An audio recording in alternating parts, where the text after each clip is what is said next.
My name is Catherine Babayan. I'm the director of the Armenian Studies program. Welcome to our opening lecture for this academic year on this bright and promising sunny day.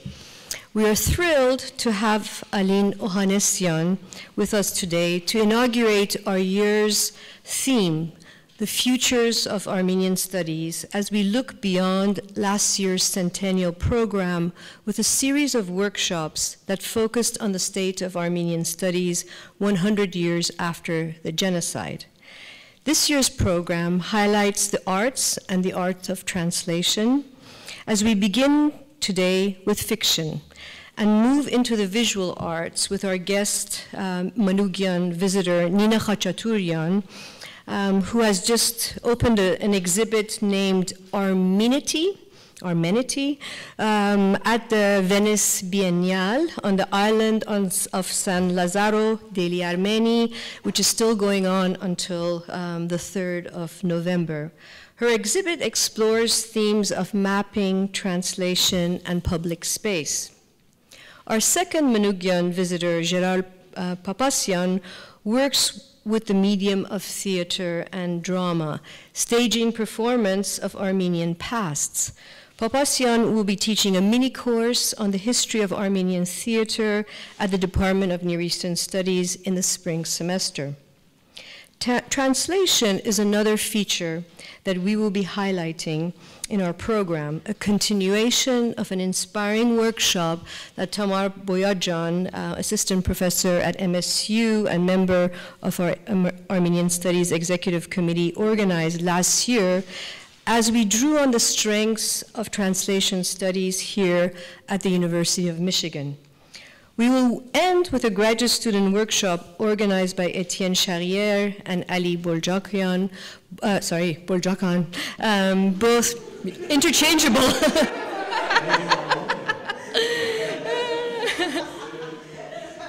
That was a good slip.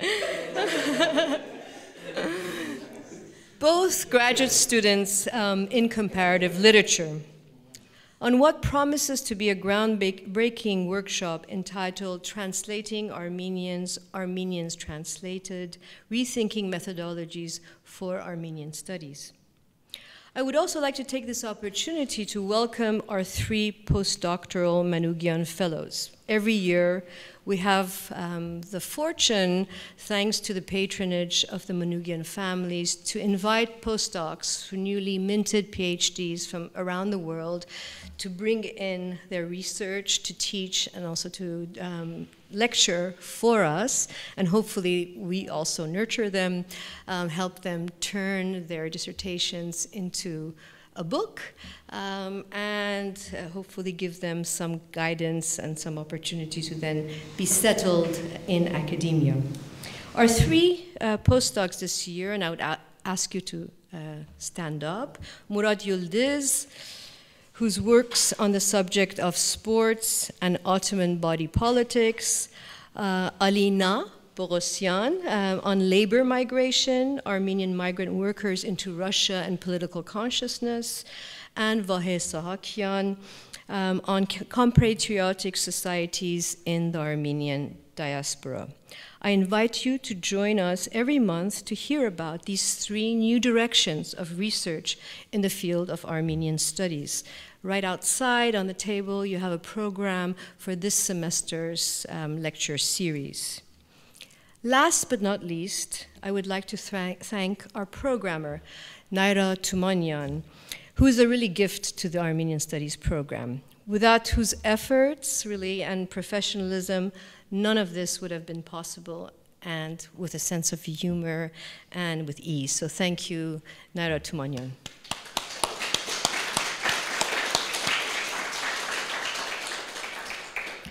And now to today's speaker.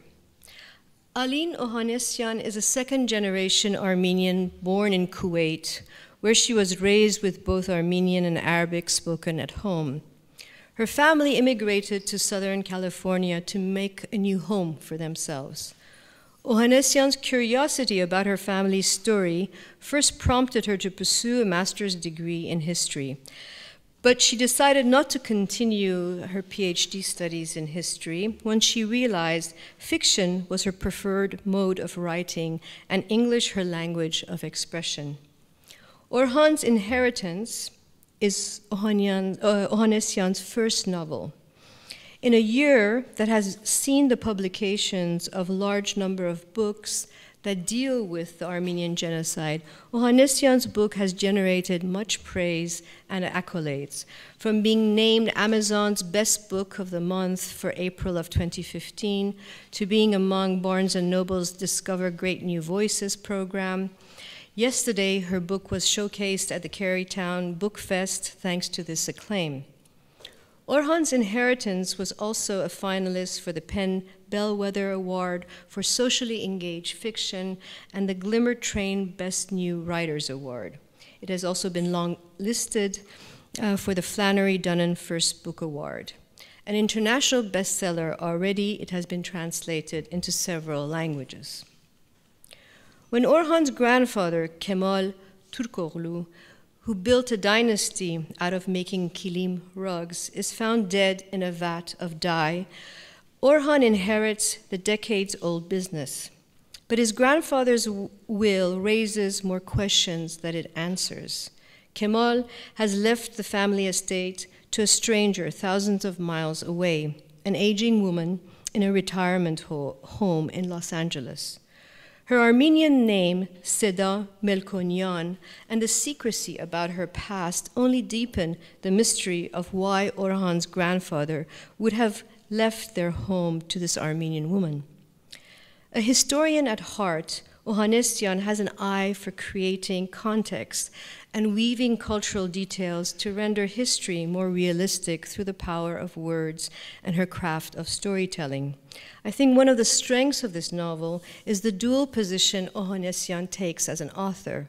As narrator, she speaks both as Orhan Turkoglu and as Seda Melkonian. The encounter between Orhan and Seda unfolds a poignant witnessing of history and an encounter between characters tied together by blood, yet dislocated by the genocide.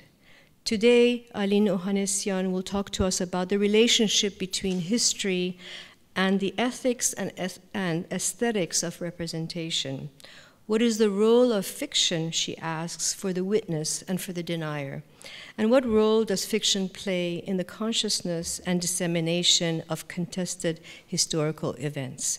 Please join me in welcoming Aline Ohanesian.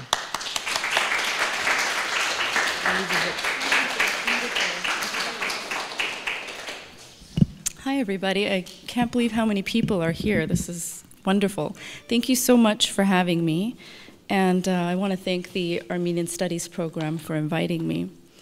I was here at the Carytown Book Festival, Literary Festival, yesterday, and I was having lunch with an author I admire, and she said, you know, audiences only want to hear two things from a novelist. They want to hear how you wrote the book and why you wrote the book. Today I want to talk to you about the second question, why I wrote the book. I'd be happy to talk about how I wrote the book, maybe in a discussion, question and answer session at the end. But I'll be focusing on the why because I want to talk about the unifying power of storytelling and the act of bearing witness through art. I want to talk about these things because they are what motivated the writing of this first novel, and these two things are what motivates me every single time I sit down in front of a blank page. But first, I'd like to tell you a little bit about me, not because I'm a narcissist and like to talk about myself, but I really believe that the identity of the storyteller plays a huge role in the story that's told. I grew up in Los Angeles in the lap of an Armenian community as a part of a large matriarchal family. It was an upbringing unlike that of other prominent Armenian American writers. And here I'm thinking about Chris Bojalian, Peter Balakian, Micheline Aharonian Marcom, and many others. For many of these writers, they grew up on the fringes of the community. They could not speak the language, and many of them couldn't point to Armenia on a map. Most of them had to construct their Armenianness much later in life as adults. I, on the other hand, had to work in the reverse.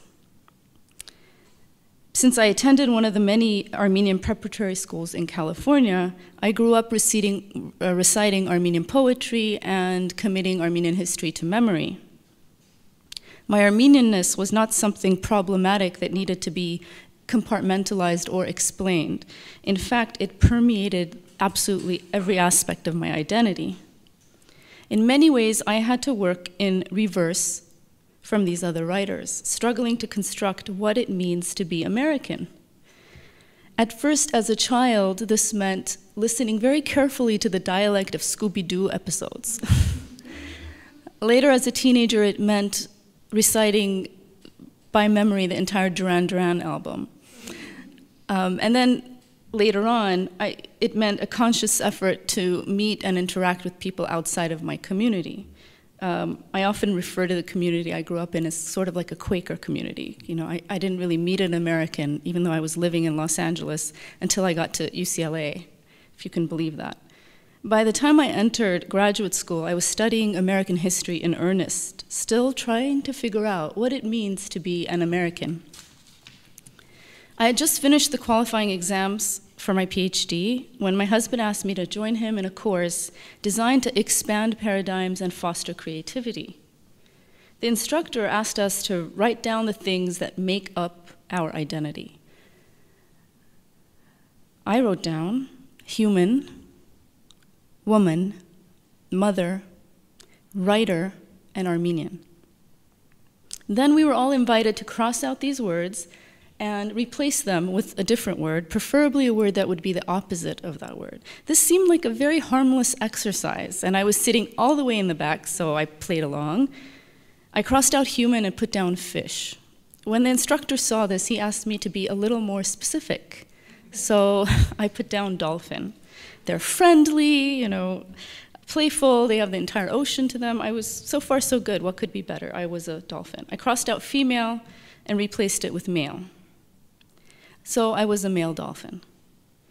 I thought about the word mother as a life-giving being, and so for some reason I replaced it with executioner. So ladies and gentlemen, just so you're following me, so far I had absolutely no problem imagining myself a male dolphin executioner. This is a very humiliating story that I keep telling people. But when I came to the word Armenian, a strange thing happened. I could not cross it out. I stared at the word, my pen poised to draw a line striking through it, but I couldn't do it. In fact, I couldn't think of an ethnicity to replace it with at that moment. I did not want to imagine being anything other than Armenian. Of course, my husband was sitting next to me and ready to point out the absurdity of this, right? In the circuitry of my brain, if I had to be a male dolphin executioner, naturally I would be an Armenian male dolphin executioner.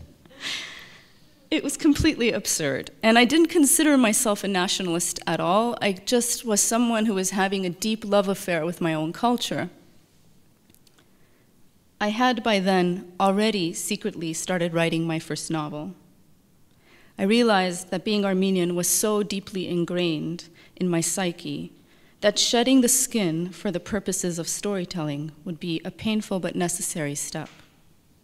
If it is true, and I believe that it is, that we learn most from the people who are different from us, from people who don't think or look like us, whose last names don't look like ours, whose world experiences don't resemble ours, then it is necessary for our artists and writers to look outside themselves.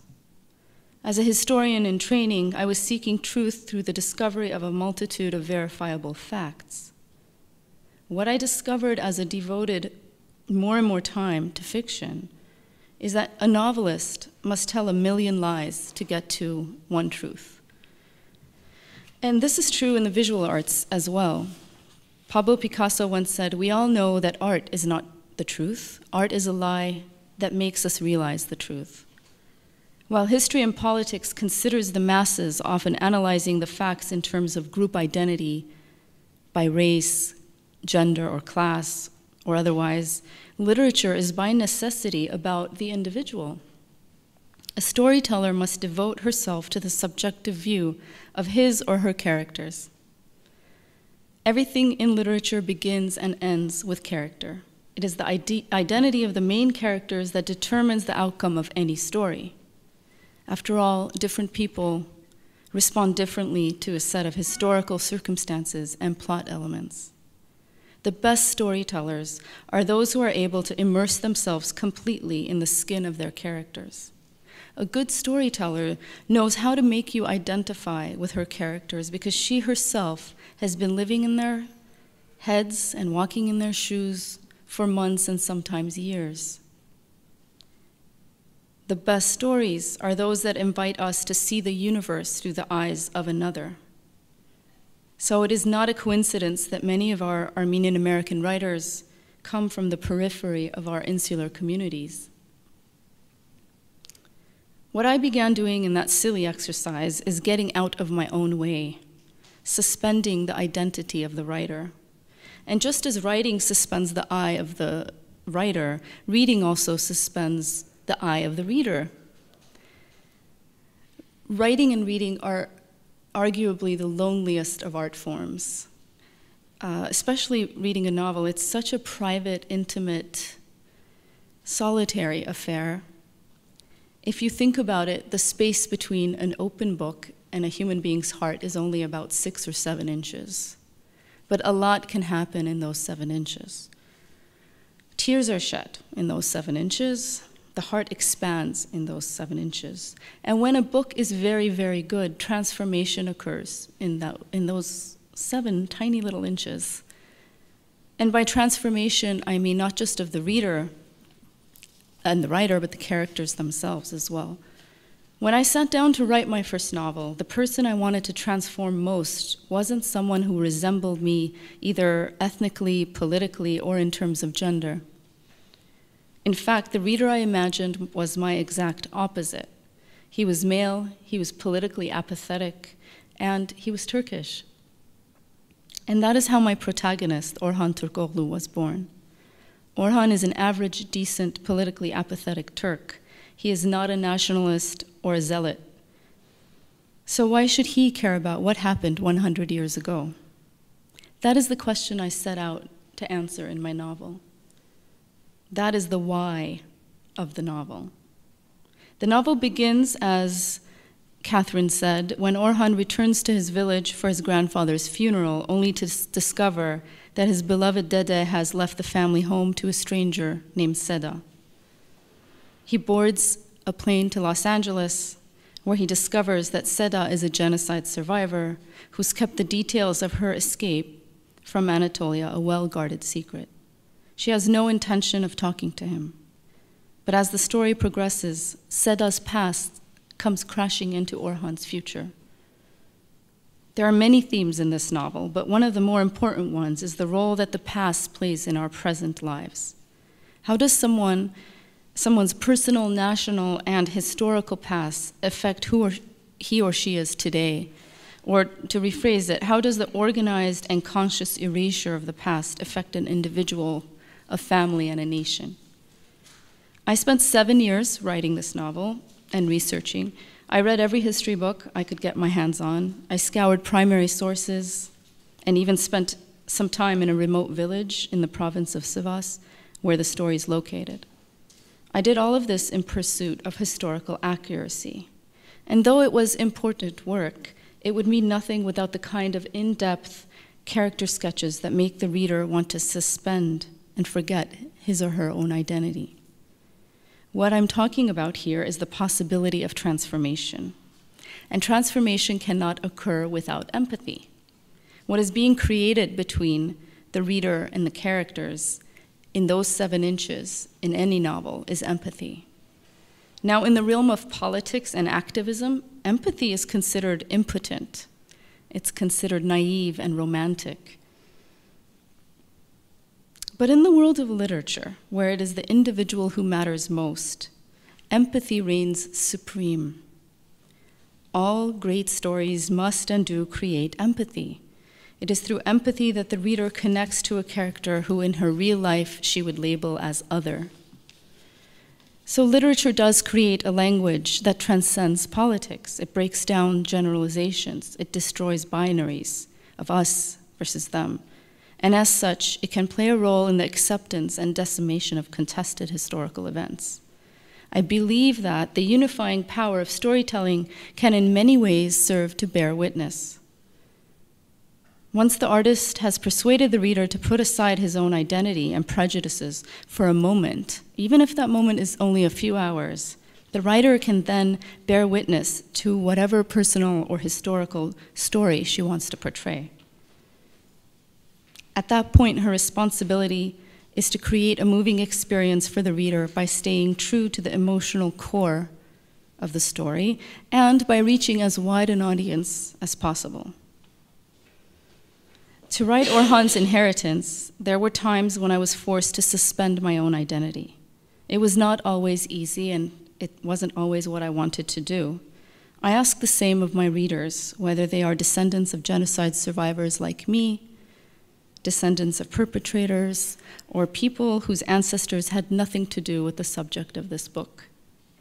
In the realm of fiction, it is only when we suspend, not destroy, but suspend, our own selves, that we can reap the emotional and cognitive rewards that lie deep inside each and every story. Joan Didion once said that setting words on paper is a tactic of a secret bully, an invasion, an imposition of the writer's sensibilities on the reader's most private space. I agree with her. I think the act of writing is, for better or worse, a political act. A writer can use that imposition to uphold society's norms, accept society's conceits, support existing power structures.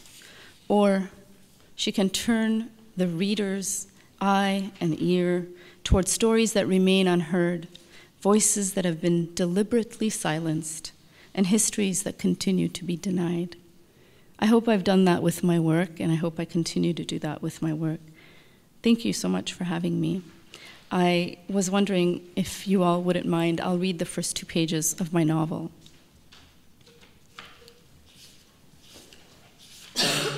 And then we can get to the fun question and answer stuff. So think of a question to ask me.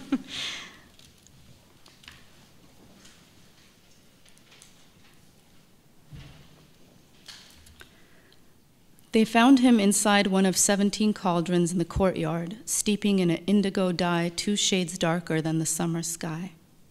His arms and chin were propped over the copper edge, but the rest of Kemal Turkoğlu, age 93, had turned a pretty pale blue. Orhan was told the old men of the village stood in front of the soaking corpse, fingering their worry beads, while their sons waited, holding dice from abandoned backgammon games. Modesty forbade any female spectators, but within hours the news spread from one kitchen and vendor stall to the next. Orhan's grandfather, his dede, had immersed his body, naked except for his bridges, into a vat of fabric dye outside their family home. Orhan sinks into the back seat of the private car, a luxury he talked himself into when the dread of his 7-hour bus ride back to the village started to overwhelm his grief. He wanted to mourn in private, away from the chickens, the elderly, the traveling merchants, or worse yet, the odd acquaintance that could normally be found on a bus ride to the interior of Turkey. He told himself he could afford a little luxury now, but the car showed up an hour late, sporting a broken air conditioner and a driver reeking of cheap cologne and sweat. Orhan lights a cigarette and shuts his eyes against the sting of the man's body odor. "Going to visit your family?" the driver asks. "Yes," answers Orhan. "That is nice. So many young people leave their villages and never come back," he says. The truth is, it's been 3 years since his last visit. Had Dede had the good sense to move out of that God-forsaken place, there would be no reason to go back. The car veers off the highway, making its way along a recently paved road toward the city of Sivas, on whose outskirts Karod village is located. The driver slows down and opens a window, letting the terroir-laden scent of soil waft into the car's cavity. Unlike Istanbul, whose majesty is reflected in the Bosphorus, Central Anatolia is the quintessential other Turkey, in which illusions of majesty or progress are much harder to come by. Here, shepherds follow the bleating of long-haired goats, and squat village women carry bundles of kindling on their backs. Time and progress are two long-lost relatives who send an occasional letter. Thank you.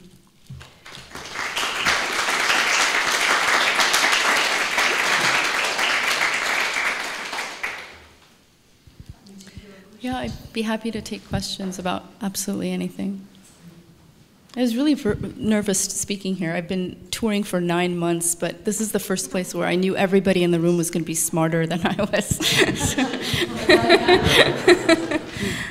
Yes. I wondered, since this is your first novel, how'd you decide whether to go through a publisher or to self-publish your book? I never thought about any of that. I was in a PhD program. So I started writing this book. It was kind of like having an affair. I wasn't telling anybody I was doing this. You know, I mean, you're writing a dissertation, a history dissertation. You're like steeped in footnotes and sources, and here I am like compulsively lying in this like side thing that I'm doing. And you know, by lying, I just mean, you know, coming from a place of imagination. So I didn't know anybody in publishing. I just sat and wrote the book for 6 years with no plan. This book forced me to write it. You know, the first time I started writing it, I heard an old woman's voice.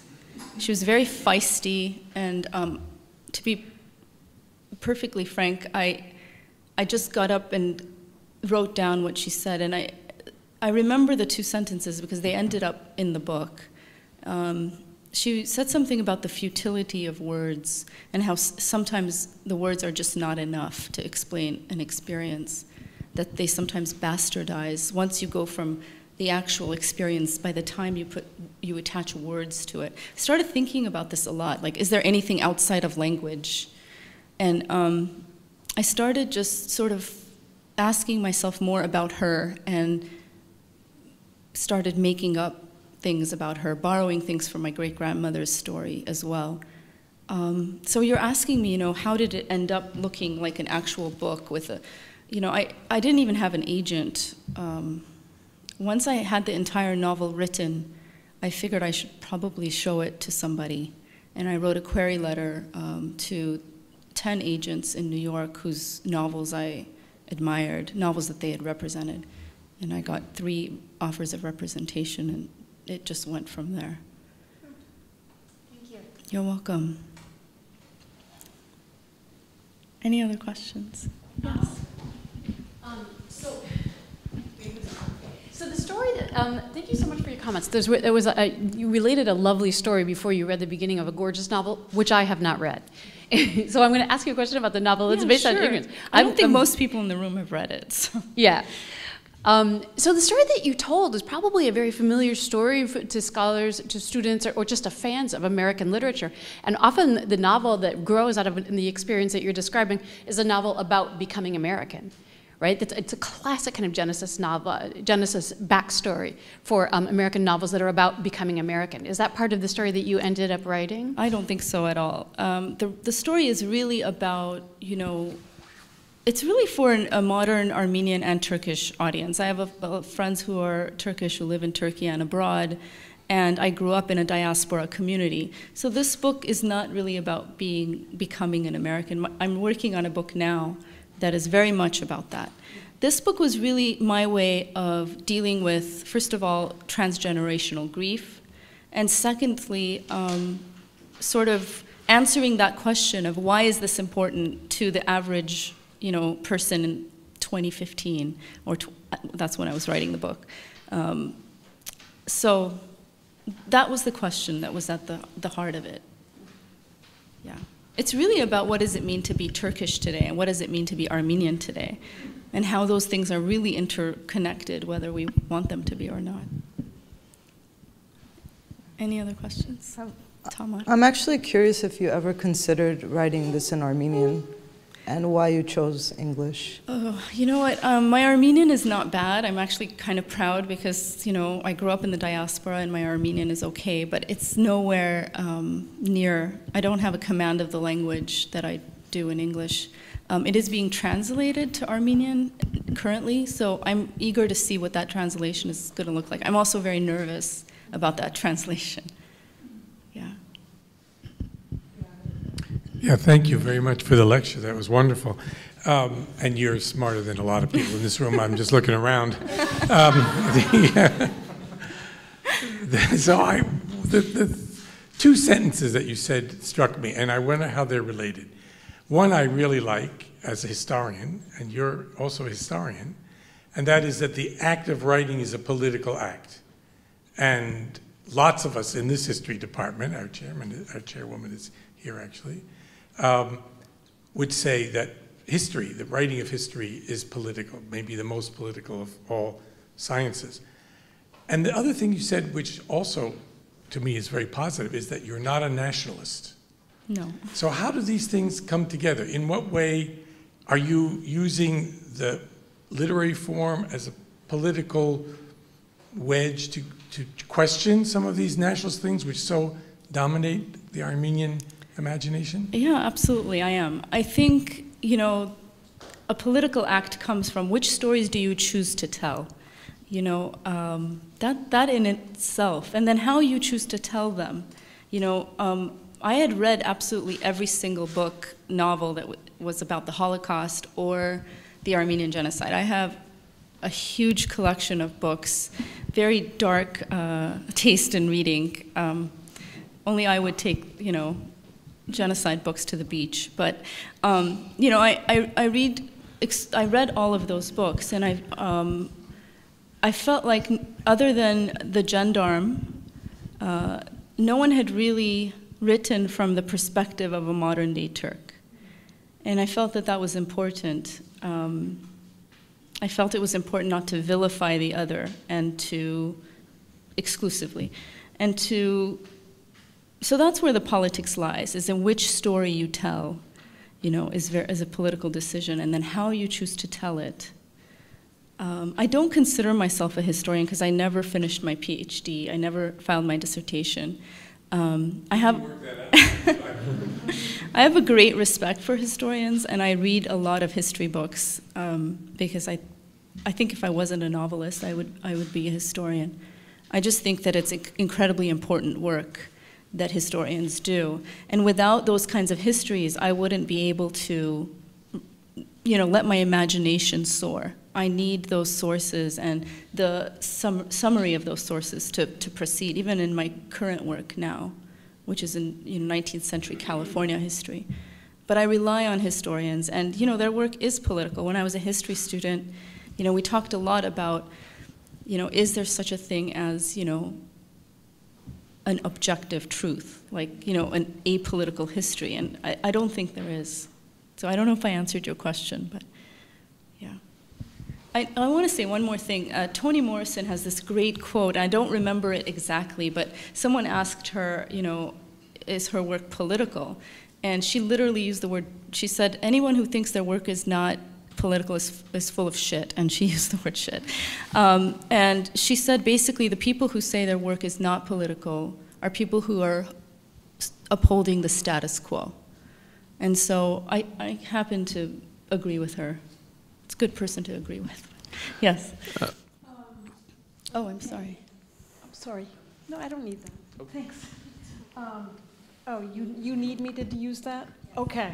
All right. I'll conform. Okay, so I'm actually on page 50 of your novel. Oh. It was my intention to have finished it by today, but I didn't make it.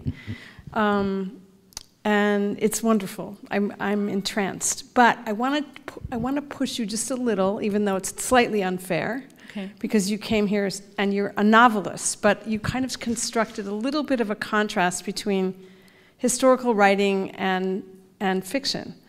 And while I would not contend that history is fiction, I think there's ways that the kind of dichotomy that the historians present the facts, dig into the archives, get the sources that form your context, that's too simple. And in fact, a lot of the work we do is just as interpretive as the work you did. And it's based on guesswork. It's based on digging through an archive that is utterly subjective, full of letters and diaries, and you can't know anything, whether it's true, you can't know anything really about the truth content. So I guess you're here among a bunch of scholars, so we'll tell you, I don't think we have the truth and you're interpreting it. I think we're all working together. So one question would be, what can we historians, practicing historians, if we presented you with a room full of grad students, what kind of advice could you give them in, basically what they're doing, in tapping more sensitively into some of the sources that they might encounter? In other words, I think historians must be able to learn from your kind of historical fiction. And I don't know that the distance, Ron and I could have a debate about this, but I don't think it's really so far away, and I think in fact the way history writing is changing, it's getting closer and closer. Yeah, I mean, I looked at a lot of primary sources myself in writing this novel, and then I looked at how different historians interpreted those primary sources. That was fun for me because I'm such a nerd.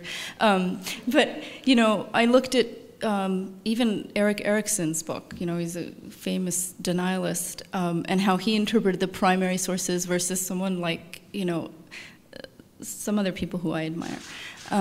So I agree with you, there's a lot of interpretation. I don't think that there's anything I would say other than I hope, and I think the historians of today are doing that more and more often, they are digging for more silenced voices. They're digging for more sort of like the hidden story, not the obvious story. I'm right now researching 19th century California, and I picked up a book that's out of print about John C. Fremont, who is one of the first surveyors, yeah, and he sort of came in and surveyed California, and man, that book that was written in 1947 is so racist right now. It's so dated, and there's, like you said, there's a wide gap to how he looks at the primary sources about John C. Fremont's life versus current historians.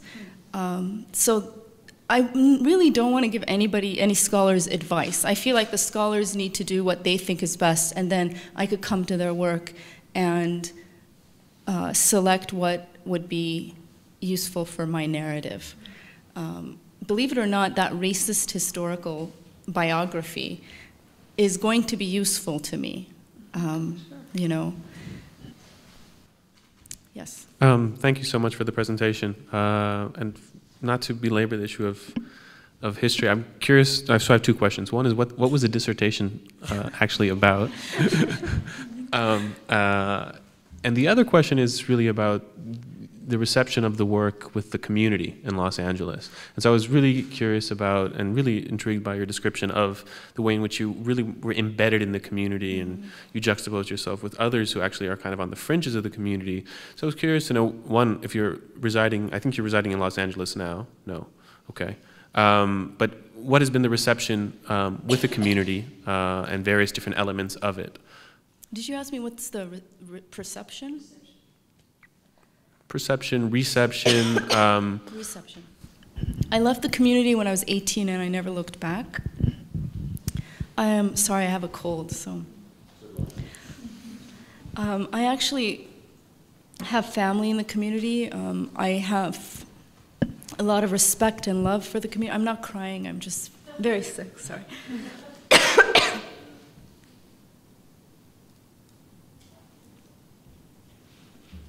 So the reception, I thought I was going to be like crucified, but it's been very good. I think the Armenian community is ready for a story like this.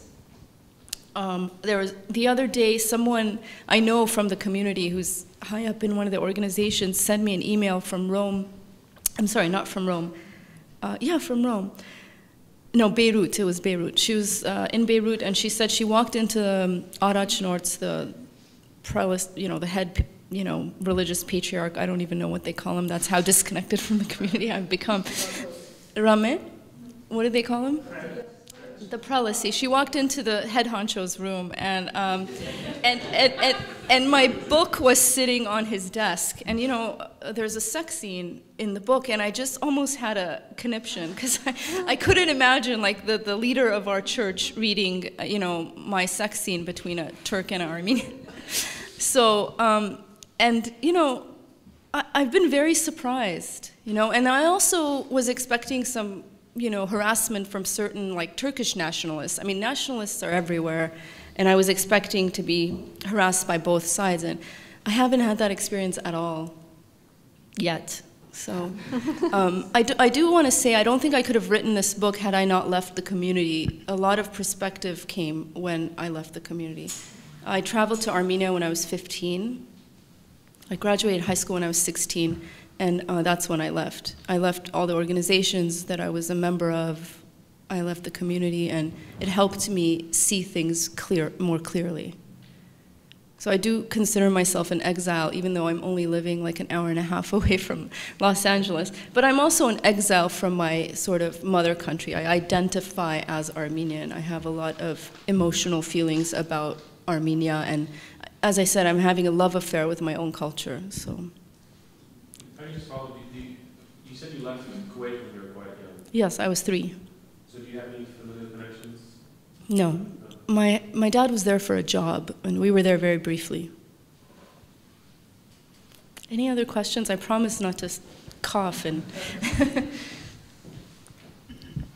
Thank you, Aline. Thanks for the lecture. And as I told you, I really enjoyed reading your book. And I want to pursue a little bit more as a historian what Kathleen was saying, and how obviously I also feel many times I wish I could have the liberty to, you know, make stuff up. A story, absolutely. But there's something about a consciousness, whatever that is, that there's something about an ethics, right? And I also would imagine that as a fiction writer, there's a place as well when you're representing a historical event, that there's something about an ethics that also stop you, censor you. And I was wondering if you could give us an example of a place where, of course, having the liberty to go off and weave whatever you want, but then also really feeling a place where you're conscious of, well, can I go there or not? I don't think so, actually. I would disagree. I think in art, there shouldn't be that sort of censorship at all. So I really am just following what would be true for that character in that context. And that could be anything. And characters do surprise you. They do, you know, you write this outline and you think that that's how the story is going to flow, and then you get to the actual writing of it, and the character zigs when you want her to zag. There were things I was uncomfortable with in this novel, but I had to sort of write what was true for those characters in particular. Fatma especially, you know, shocked me. Every time she opened her mouth, I was like, what did she just say? Like, can I really write this? And but I think I don't have that kind of censorship. And actually, I'm feeling even more free now. I tried to sort of ignore the audience when I was writing this novel because it was